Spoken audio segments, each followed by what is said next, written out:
Hi everyone, welcome back to my channel. I'm Cassandra, and today I'm going to be giving you my pros and cons of the Typing 1 course from The Good and the Beautiful. I'm also going to be giving you some really great close-ups of the inside of this book.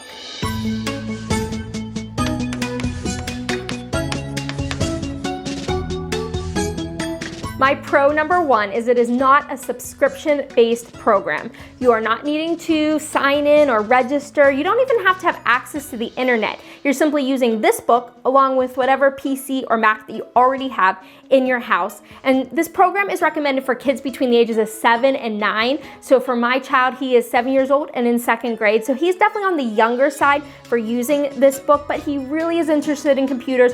Asked us if he could learn how to type, so I love going based on my kids' interests, so that's why we're using this book for 2nd grade.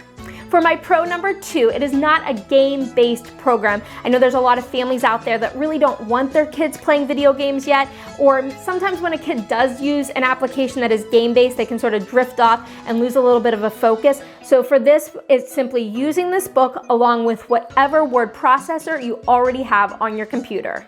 For my pro number 3 is you can really use whatever equipment you already have at your house for your PC or your Mac. You really don't need to buy anything extra. I did want to share what we did for this year for my son. We had this old keyboard lying around that we weren't using, and so we were able to go to Bright Star Kids and get some cool stickers to stick on the keys of this old keyboard. So the colorful stickers are really bright. They're able to identify where their fingers go, as well as the letters and the font on those stickers are quite large to really help the kid see what letters are the keys on the keyboard. There are clear stickers that go over top of those colorful stickers to help protect them so they don't wear off or peel off. And so they've been holding up really great. So you definitely do not need to do this, but if you have an old keyboard lying around, you may want to add some cool stickers to it just to give your kid a really nice keyboard when they're starting to learn to type.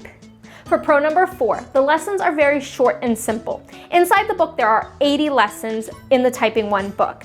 For that, they recommend that the child sits down and does 1 to 2 lessons every time they sit down to do their typing program, and to do that 2 to 5 times a week. For my child, I'm having him sit down only twice a week and do that 1 to 2 lessons. On average, we're trying to do 3 lessons every week, and for a standard 36-week school year, that gets him through those 80 lessons by the end of the school year. The lessons are just very simple to go through. They really do not take that much time. On the layouts in the book, there's typically 1 to 3 lessons every single page as they're going through their lessons, and it's pretty simple for a child as they're progressing through the book.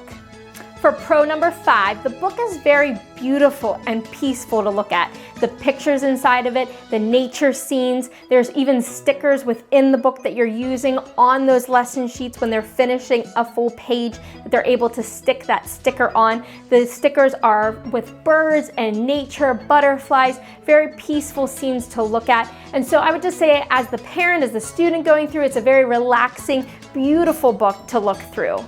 For my pro number 6, and this is my last pro for the program, it's really more of an inexpensive typing program. You're only buying that book. The book doesn't cost that much. Click the link below that I have for The Good and the Beautiful, and you can check out how you can order that book. It is not that expensive. That being said, if you even want to save a little bit more, after going through the book, there was some places, especially in the beginning, where the child is to fill out and write within the book for maybe if there's some key letters that are missing, they're supposed to fill out what letters are those keys. After my child has already written in this book, I have looked at it and thought I probably could have just verbally went through it with him and really didn't need him to write in the book. So if you have some other children that you plan to use this program with, I can definitely see where you could do a lot of those activities verbally and be able to save the book to be able to use for another child. But all in all, it's really not that expensive of a typing program. All right, so let's jump into my cons of the program, and I actually only have 2 of them.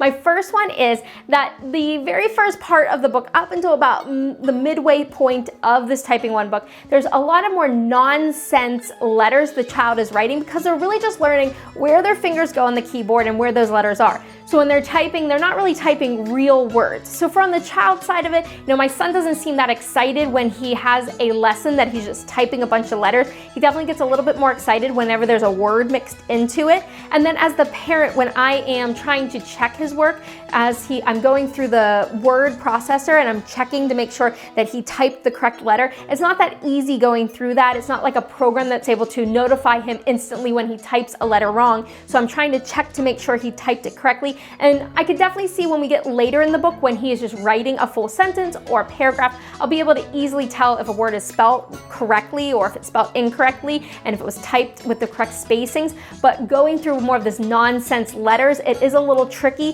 So that's probably like one con, more just something for you to know and expect when you first begin the program. And my second con, which really isn't that big of a con, is that the book, when I looked at it, I loved the nature pictures. I loved how peaceful and beautiful it was. Showing my younger two daughters, they really loved the butterflies and the birds. Now for my 7-year-old son, who's more into superheroes and robots and monsters and things like that, these nature scenes really didn't excite him that much. That being said, that area where you have the stickers for each page when they're completing it, if your child's not really into those nature stickers, you can obviously just go get a pack of stickers of some superheroes or whatever your kid's into and let them use those stickers when they're completing their lessons and just stick that right into that sticker spot. So obviously you have some options that, I had expected my son to maybe be a little bit more excited about these nature scenes and pictures, but he really wasn't. So that's probably my only other con, but really it is such a great program. So those are my pros and cons of the Typing 1 book, and I'm really excited to see where my son is going to progress with this typing throughout this year. So if you are interested in my recap of the typing book, make sure you hit that subscribe button so you can get notified whenever I post a new video. And if you have any questions, leave those questions below, and don't forget to hit that like and that subscribe, and I will talk to you soon. Goodbye.